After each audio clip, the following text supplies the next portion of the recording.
An elderly couple sat on the frozen ground in the middle of the night, holding each other and watching their lifelong home disappear behind roaring flames. For more than 40 years, Walter and Margaret Bennett had built a quiet life inside that old wooden house beside Silver Lake. It was the place where they shared their happiest memories, their hardest days, and every moment that made them who they were. But now, everything they had left was turning into ashes. The wealthy developer who wanted their land called it an accident. The old couple believed someone had done this on purpose. Then, a county sheriff's deputy arrived with a German Shepherd K9 named Titan. The dog slowly walked through the burned remains, searching through the ashes as if he knew something was hidden there. And what Titan discovered beneath the ruins would expose a dark, secret powerful people had spent years trying to bury. Who would burn down an elderly couple's home just to take their land? And how could one loyal K9 uncover the truth that everyone else ignored? Before we begin, tell us where you are watching from. Drop your country in the comments below. We want to know how far this story travels. And if stories about courage, loyalty, and hope touch your heart, don't forget to subscribe and join our community. In late November, in the quiet mountain town of Pine Hollow, Montana, the first winter snow had begun covering the forests and the shores of Silver Lake with a blanket of white silence. For Walter and Margaret Bennett, the old wooden house beside the lake had never been just a building. It was the place where their entire life had unfolded. For 45 years, the small house had stood through every season, every storm, and every celebration their family had shared. Walter Bennett was 74 years old, a retired man who had spent most of his life in Pine Hollow. He was a quiet person who believed that a good life was built with patience, kindness, and loyalty. Margaret Bennett, his 71-year-old wife, had walked beside him through every chapter of their journey. After decades together, they no longer needed many words to understand each other. A simple look across the room was often enough. Their house carried the memories of a lifetime. The marks on the wooden walls reminded them of their children growing up. The old fireplace in the living room had warmed countless Christmas mornings. The small garden outside the kitchen window was where Margaret planted flowers every spring, even when her hands became slower with age. To strangers, it was an old house on a piece of valuable land. To Walter and Margaret, it was the place where their hearts belonged. For many years, Pine Hollow remained a peaceful community where neighbors knew each other's names and people still stopped to talk along the roadside. But that peace began to change when a powerful company arrived in town. The company was called Callahan Mountain Estates, led by Richard Callahan, a 55-year-old real estate developer known for building luxury resorts in beautiful locations across the country. His latest project focused on the land surrounding Silver Lake, including the quiet properties that had belonged to local families for generations. Richard believed the area could become one of the most profitable resort destinations in Montana. He wanted modern cabins, private lakeside homes, and an exclusive vacation community. One morning, Richard visited the Bennett property himself. He arrived with a team of representatives and offered Walter a large amount of money for the land. Many people in Pine Hollow would have accepted immediately. The offer was far more than most families could imagine. But Walter looked toward the lake, then back at the man standing in front of him. He calmly shook his head. "My family built a life here," Walter said. "I cannot sell the memories we created." Richard remained polite, but his expression changed. He understood business. He understood negotiation. But he was not used to hearing no. After that day, things around the Bennett property slowly began to feel different. At first, Walter noticed small things. A section of their fence was damaged overnight. Then came anonymous letters telling them they were making a mistake by refusing the offer. A few days later, Margaret noticed unfamiliar vehicles parked along the road near their home. They would remain there for several minutes before driving away. Walter tried not to worry his wife. He told her they should stay calm and not let fear control their decisions. But deep down, he knew something had changed. They were no longer dealing with a simple business offer. They were being pressured. The Bennetts were not the only ones. Other families around Silver Lake had also received offers from Callahan Mountain Estates. Some neighbors who had lived in Pine Hollow for decades eventually gave in. They sold their homes and moved away after months of pressure. Each empty house along the lake felt like another piece of the old community disappearing. Margaret watched those changes with sadness. One evening, while sitting beside Walter near the fireplace, she held an old family photograph in her hands. "Do you think we are making the right choice?" she quietly asked. Walter reached over and held her hand. "I know what this place means to us," he replied. "Some things are worth protecting." Margaret smiled softly. She had spent her entire life standing beside Walter. She knew he was not fighting because of money. He was fighting because this house represented everything they had built together. The weeks passed and winter settled deeper over Pine Hollow. The cold winds moved through the trees around Silver Lake. Snow covered the ground outside the Bennett home, making the nights quieter than ever.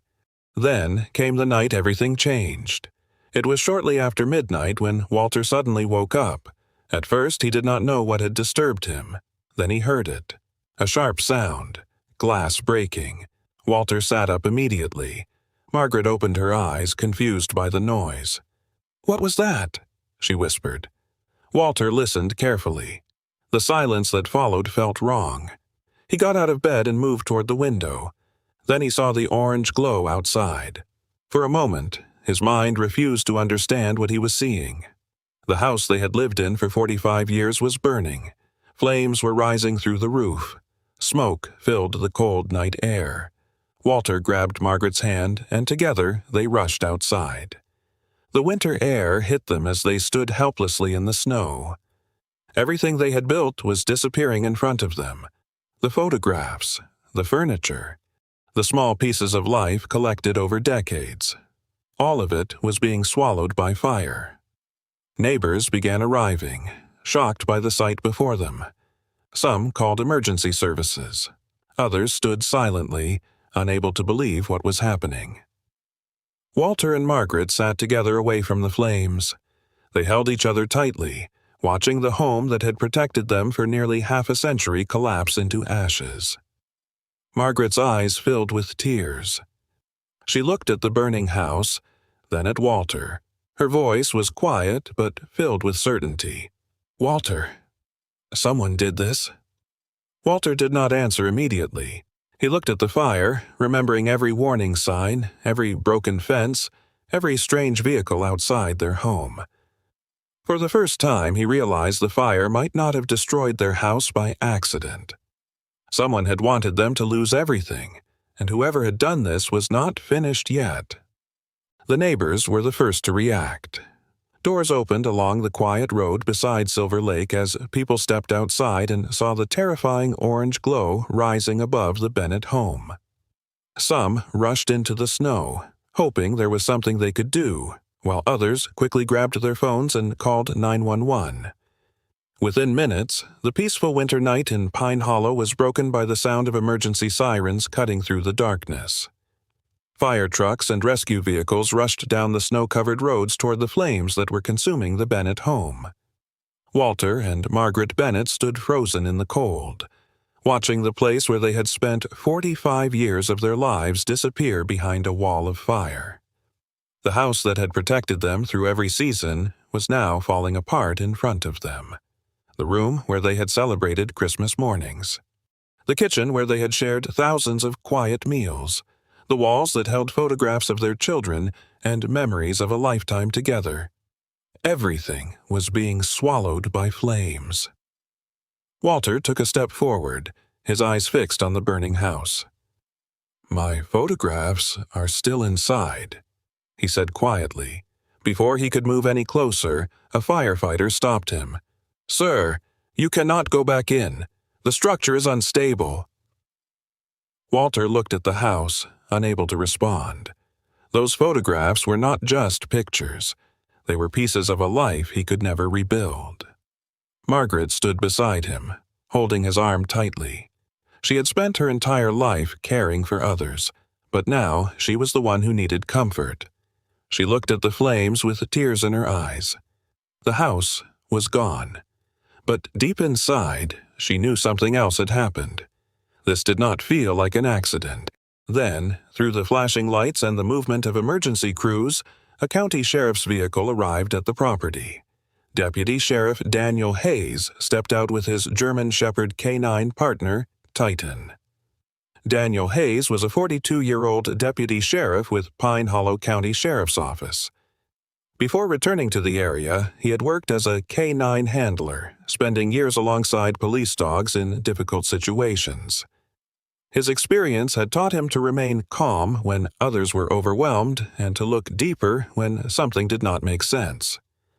Titan, his 6-year-old German Shepherd partner, moved beside him with quiet focus. The K9 had been trained for search operations and evidence detection, especially in situations where important clues could disappear quickly. Daniel immediately approached the Bennetts. "Mr. Bennett, Mrs. Bennett, are you both injured?" he asked. Walter shook his head. "No. We got out in time." Daniel looked toward the burning home. "I'm glad you're both safe." Walter stared at the flames. "Deputy, I don't think this was an accident." Daniel looked back at him. "Tell me why." Walter hesitated for a moment, then explained everything. He told Daniel about Richard Callahan and Callahan Mountain Estates. He explained the offer to buy their land, the pressure after he refused, the damaged fence, the letters, and the unfamiliar vehicles that had appeared near their property.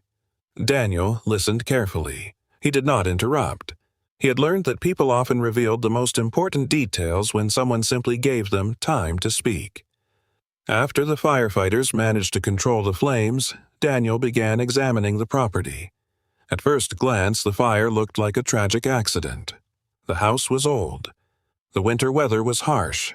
An electrical failure was possible. But Daniel did not rely on assumptions.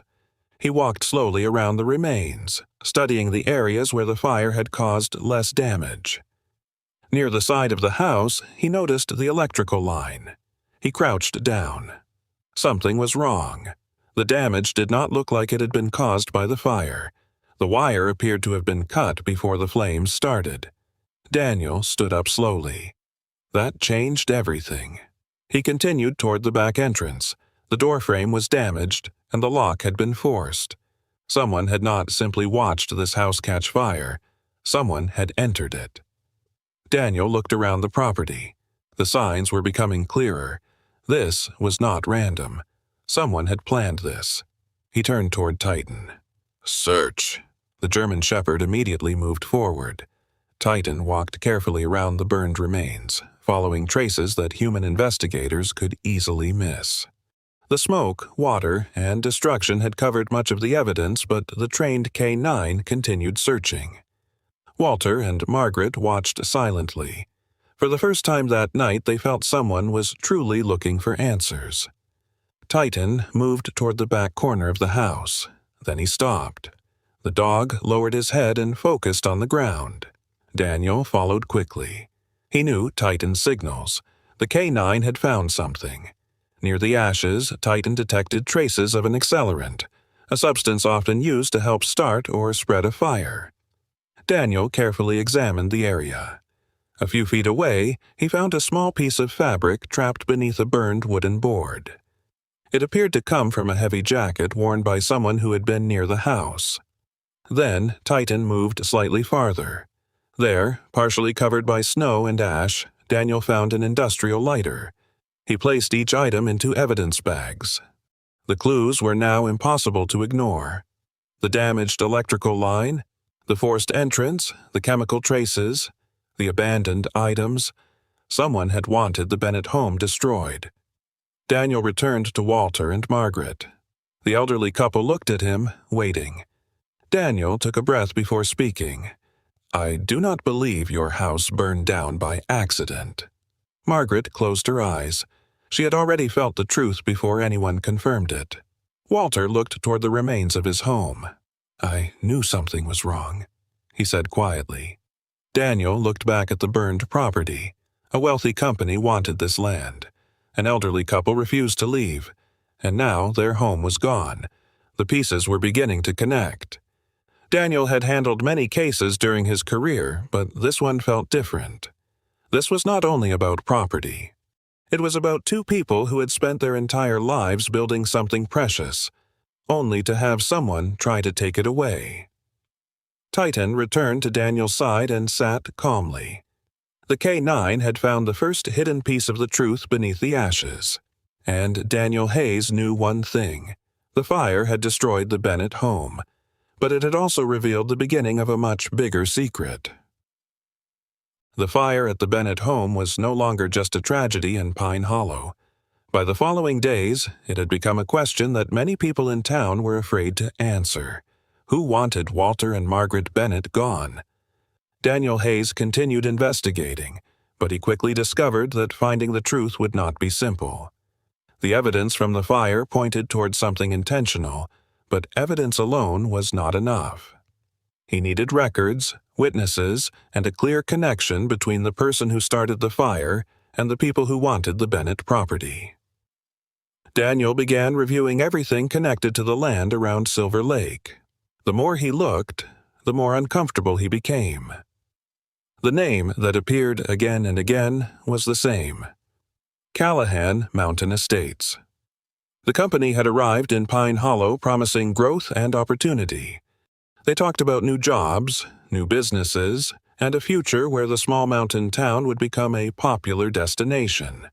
But behind those promises, Daniel started seeing a different pattern. Families who had owned land near the lake for decades were suddenly leaving.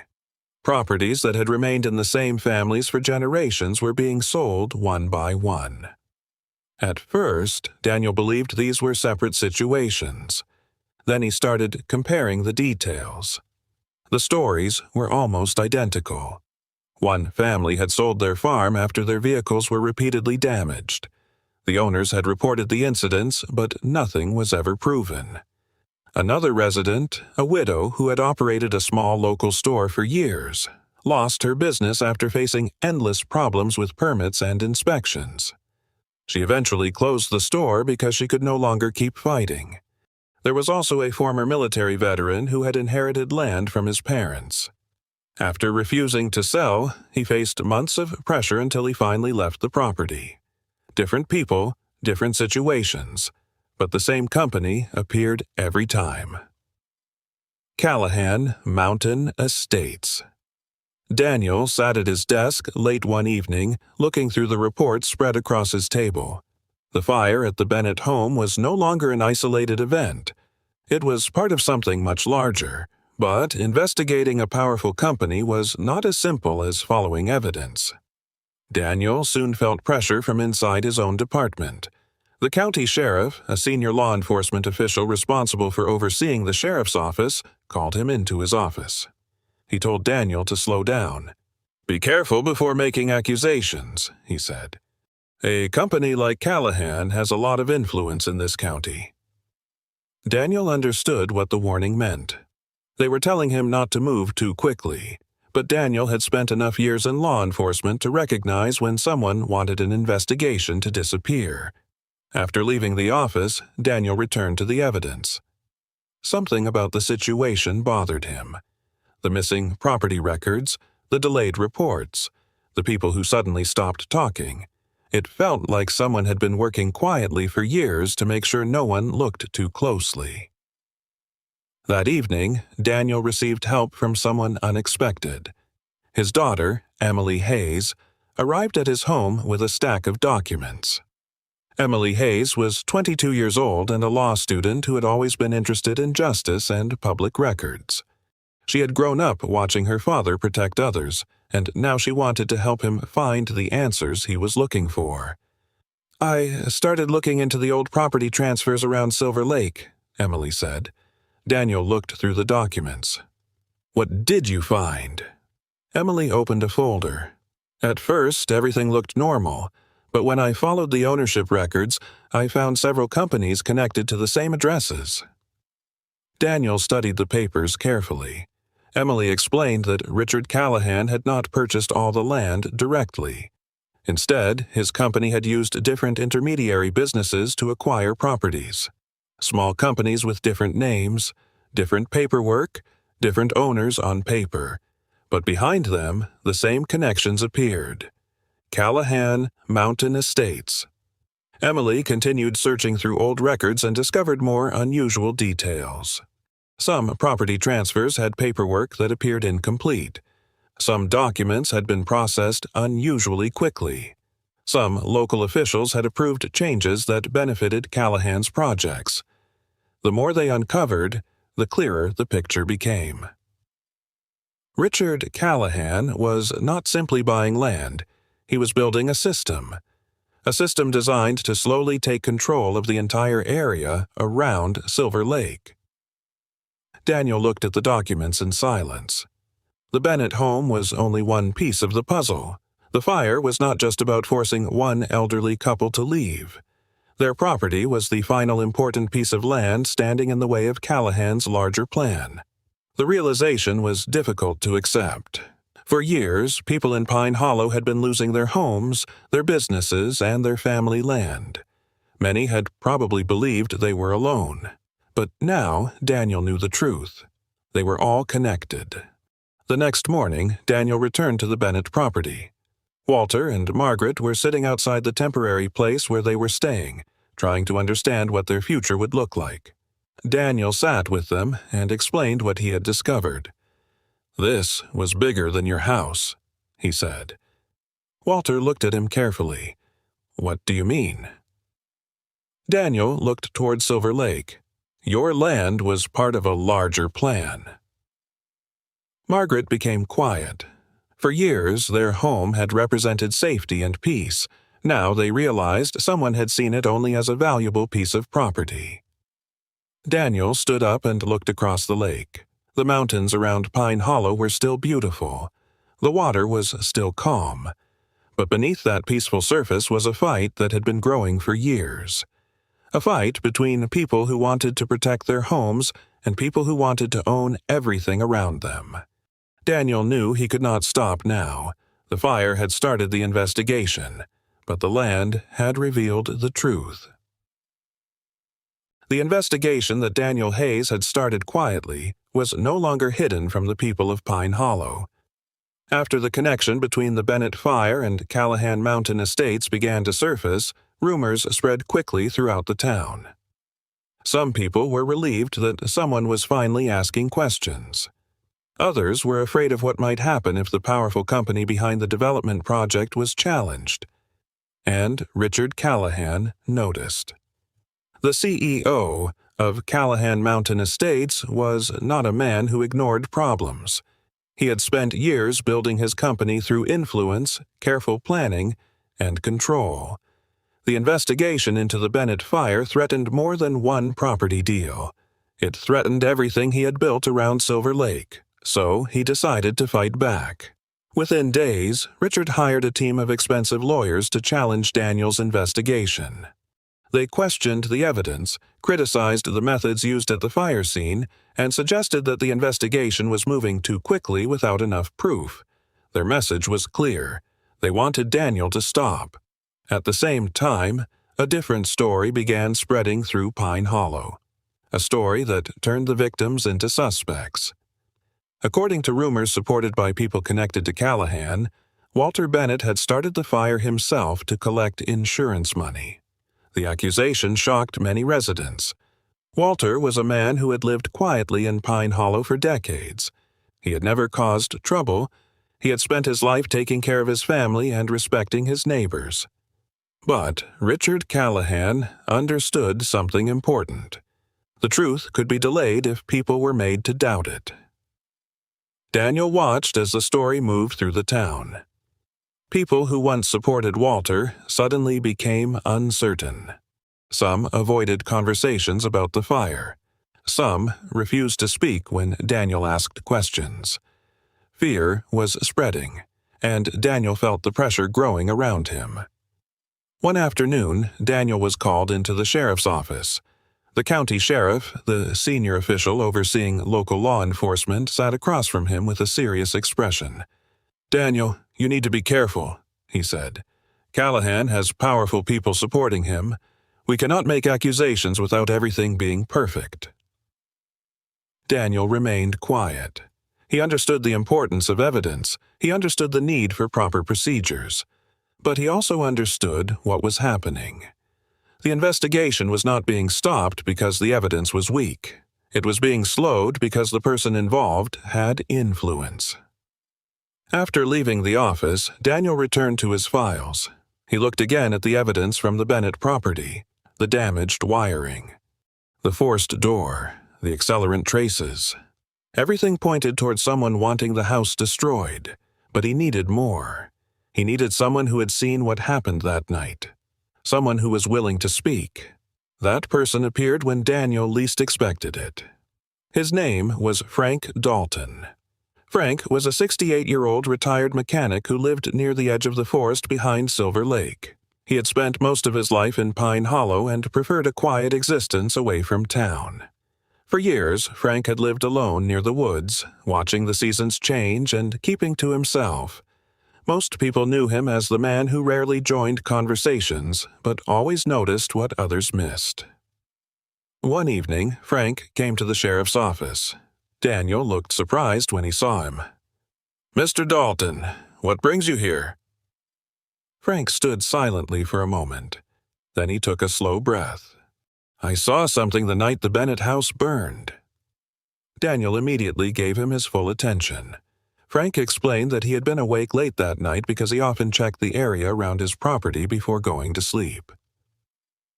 From his window, he had seen a dark truck parked near the Bennett home. At first, he thought it was someone visiting the property, but then he noticed something unusual. Several men got out of the vehicle. They were carrying containers. At the time, Frank did not know what they were planning. He only knew something felt wrong. Then, he noticed a detail that stayed in his mind. The truck had a logo on the side, a logo he recognized: Callahan Mountain Estates. Daniel listened carefully. "Why didn't you report this before?" Frank looked down. The answer was not easy. He had been afraid. He had seen what happened to other people who stood in the way of powerful interests. He had watched neighbors lose their businesses. He had seen families leave town after months of pressure. Frank believed that if he spoke, he might become the next target. "But then I saw Walter and Margaret sitting outside their burned home," Frank said quietly. "They lost everything, and I realized staying silent was only helping the people who did this." Daniel understood. Sometimes fear did not come from danger itself. Sometimes fear came from feeling alone. Frank reached into his bag and pulled out a small storage device.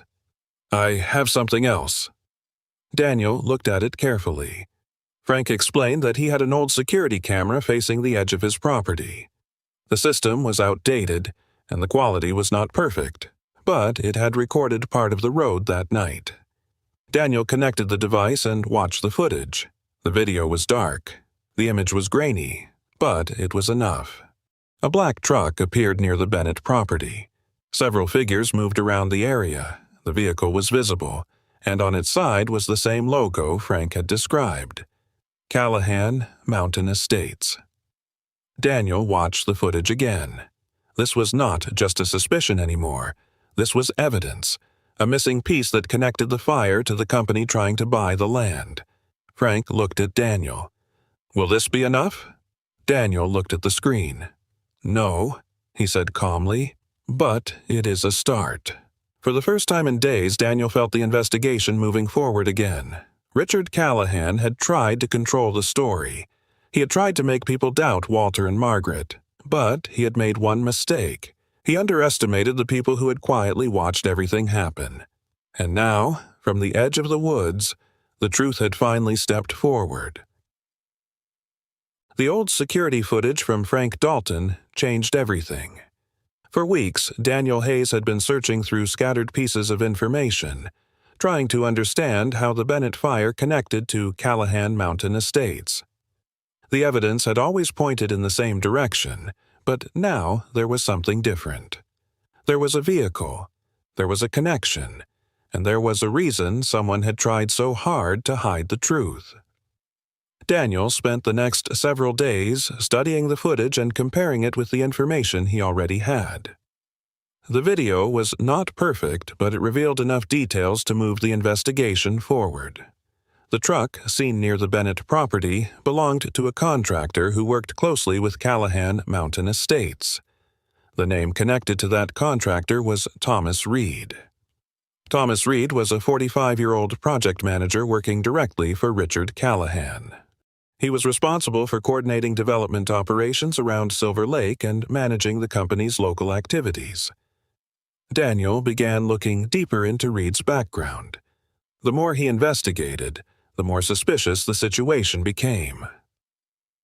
Phone records showed communication between Reed and several people connected to the area where the fire occurred. Financial records revealed payments from companies connected to Callahan Mountain Estates. The evidence was beginning to form a clear picture. Thomas Reed was not just an employee managing a construction project. He was the person coordinating the pressure campaign against local landowners. And now Daniel believed he had a direct connection to the fire that destroyed the Bennett home. But Daniel also knew something important. Revealing the person behind the fire was not enough. He needed to uncover the larger operation. The fire was only one crime. The real question was why so many families had been pushed away from their land. That answer was still hidden somewhere. Daniel returned to the evidence room and reviewed the information collected from previous investigations. The same pattern appeared again and again. Families pressured to sell, properties transferred through unusual companies, documents changed, people intimidated into leaving. There had to be records somewhere, something that showed how far the operation went. That was when Titan became the key. Daniel had learned throughout his career that a trained K-9 could find what people tried hardest to hide. One evening, Daniel returned to the area behind Silver Lake where Frank had recorded the suspicious truck. The forest was quiet. The temperature had dropped. Snow covered the ground, hiding most signs of human activity. Daniel walked beside Titan, allowing the German Shepherd to follow the scent trail. The K-9 moved carefully through the trees. He stopped several times, checking different areas before continuing deeper into the forest. Daniel trusted Titan's instincts.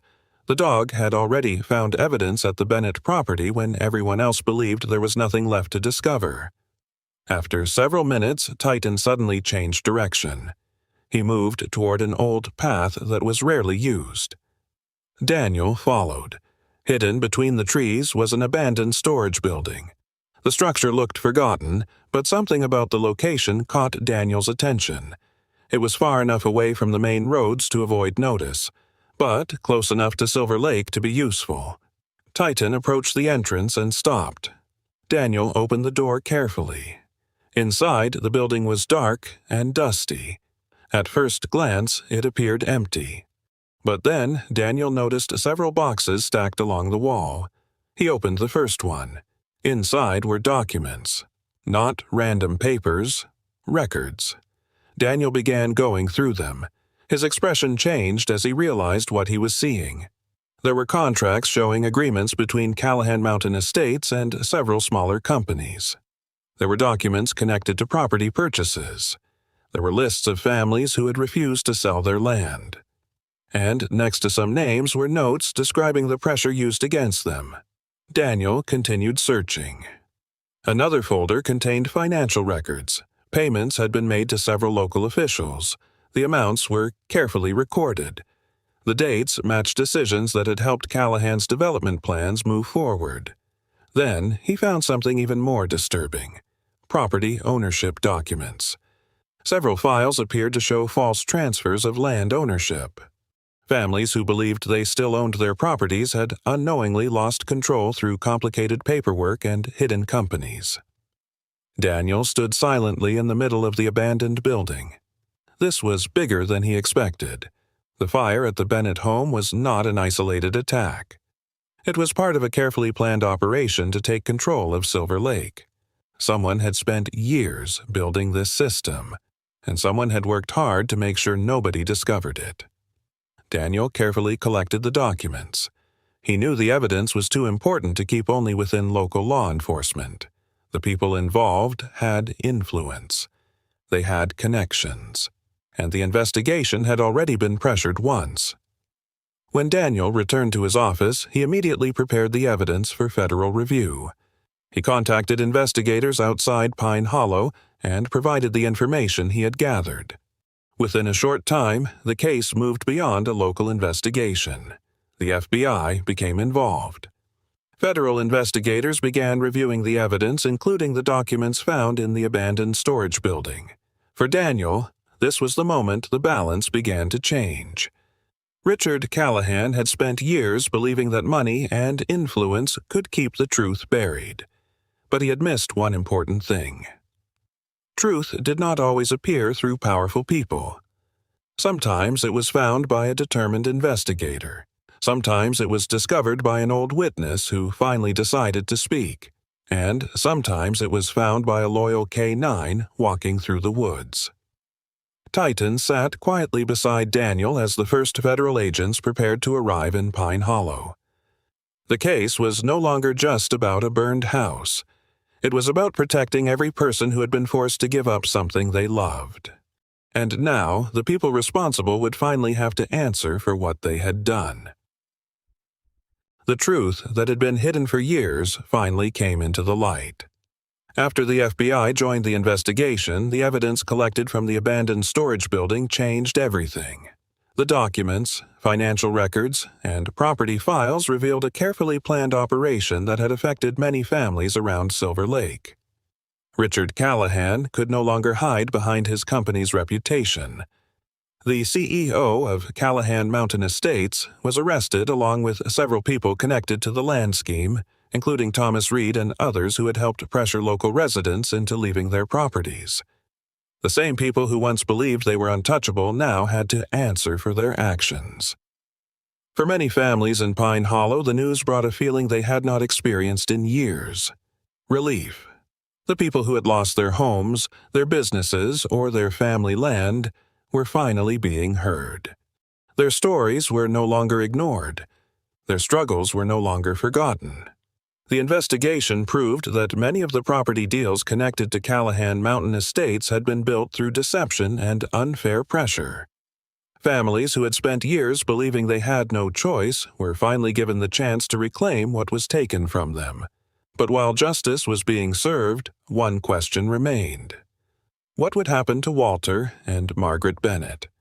Their home had been the beginning of everything. It was the place where the truth was uncovered, but it was still gone. The burned remains beside Silver Lake stood as a reminder of what they had lost. Walter and Margaret never expected anything from the town. They had lived quietly for decades. They had always been the people who helped others. Now, for the first time in their lives, they were the ones receiving help. It started with one neighbor. A man arrived at their property carrying a truck full of lumber. "I thought you might need some help rebuilding," he said. Walter looked surprised. "You do not have to do this." The man smiled. "Yes, we do." The next day, more people arrived. Then more. The people of Pine Hollow came together. Some brought wood. Some brought tools. Some helped rebuild the walls. Others repaired the garden that Margaret had cared for every spring. Everyone contributed something. A retired carpenter offered his skills. A local family brought new furniture. Children from the neighborhood collected small decorations for the new home. The same community that had once stood silent out of fear was now standing together with courage. Margaret watched the construction from a nearby chair, often wiping away tears. She had lost the house where she had spent most of her life. But she realized something important. A home was not only made from wood and walls. A home was made from the people who filled it with love. Daniel Hayes visited often during the rebuilding process. He watched the town slowly heal. The investigation had changed Pine Hollow forever. People who once looked away when others were suffering now understood the importance of speaking up. Daniel knew that justice was not only about arrests and courtrooms. It was also about restoring what had been broken. One afternoon, as the new house neared completion, Daniel arrived with Titan. The German Shepherd walked through the property calmly, just as he had done on the night of the fire, but this time there was no smoke, no fear, only the sound of people rebuilding. Titan had become more than a police K-9. To the people of Pine Hollow, he had become a symbol of loyalty and protection. Children who once watched him from a distance now approached carefully, asking if they could pet him. Titan calmly lowered his head as they reached out. The same dog who had searched through ashes and uncovered hidden evidence was now bringing comfort to the community. Weeks later, the new Bennett home was finally finished. It stood beside Silver Lake once again. The design was different from the old house, but the feeling was the same. It was a place filled with memories waiting to be created. On the day they returned home, Walter and Margaret stood together on the front porch. The lake reflected the evening sunlight. The mountains around Pine Hollow were quiet and peaceful. Walter looked at Margaret. For a moment he thought about everything they had endured, the fear, the loss, the uncertainty. Then he smiled. "They burned the walls we built," he said softly. "But they could never burn the life we created." Margaret held his hand. After everything they had been through, they were still standing together. That was something no one could take away. Below the porch, Titan rested beside them. The K-9 watched peacefully as children laughed nearby, and neighbors gathered around the home that had once been reduced to ashes. Daniel stood a short distance away, looking at the scene. He thought about everything that had happened. A powerful company had tried to take land from people who had little power. A frightened town had almost forgotten how to stand together. But in the end, the truth had survived. Not because the strongest people demanded it, not because the richest people controlled it, but because ordinary people chose to do what was right. Walter and Margaret had refused to give up. Frank had chosen to speak. Emily had searched for the truth. Daniel had followed the evidence, and Titan had found what everyone else had missed. Sometimes justice does not come from the people with the most power. Sometimes it comes from those who keep believing in what is right, even when the world tells them to stop. As the lights inside the Bennett home glowed warmly against the darkness, Pine Hollow finally felt peaceful again. The fire had taken away a house, but it had revealed something much stronger, a community, a family, and the courage to begin again. After everything that happened in Pine Hollow, one truth remained clear. A home is not built only with wood, stone, and walls. A home is built with memories, love, sacrifice, and the people who choose to stand beside us when life becomes difficult. Walter and Margaret Bennett lost the place where they had spent 45 years of their lives. But they never lost the most important things: their love for each other, their courage, and their belief that doing the right thing still mattered. Richard Callahan believed that money and power could control everything. He believed that ordinary people would eventually give up when faced with enough pressure. But he was wrong, because sometimes the strongest people are not the ones with the most influence. They are the ones who continue standing when everything has been taken away from them. Daniel Hayes and Titan reminded everyone that protection is not only about catching criminals, it is about standing beside those who cannot fight alone. And the people of Pine Hollow showed that a community is not defined by how it responds during peaceful times, but by how it stands together when someone is in need. This story reminds us that greed may destroy buildings, but it cannot destroy kindness. Fear may silence people for a while, but the truth will always find a way to be heard. So, what do you think about Walter and Margaret's journey? Do you believe that courage and kindness can still overcome power and greed? Share your thoughts in the comments below. We would love to hear your perspective. And if this story touched your heart, share it with someone who believes that hope, loyalty, and doing the right thing still matter.